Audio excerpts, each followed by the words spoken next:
আপনারা কি পাখি নিয়ে চর্চা করতে খুব ভালোবাসেন?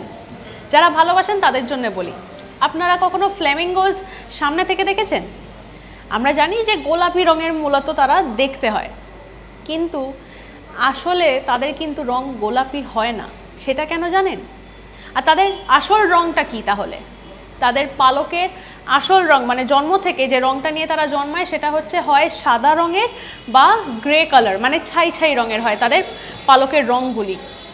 কিন্তু তাদের খাবার ধরনটা এমন হয় যে কারণে ঠিক সময়ের সঙ্গে সঙ্গে সেই পাখনা বা পালকের রঙগুলি চেঞ্জ হতে থাকে এবং গোলাপি রঙের হয়ে যায়।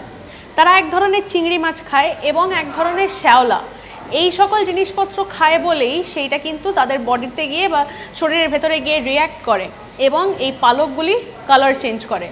সাদা বা ছাই ছাই রঙের পালকটি হয়ে যায় গোলাপি রঙের পালক। আর এইভাবেই আমরা কিন্তু দেখি যে ফ্ল্যামিঙ্গোজরা বেশিরভাগই কিন্তু গোলাপি রঙের হয়। এইরকম নানা আপডেটসের জন্যই চোখ রাখুন আজ তাক বাংলার ইউটিউব চ্যানেলে। সাবস্ক্রাইব করতে ভুলবেন না। আমরা রয়েছি হোয়াটসঅ্যাপে, তাই হোয়াটসঅ্যাপেও ফলো করতে ভুলবেন না। সঙ্গে রাখুন আজ তাক বাংলাকে।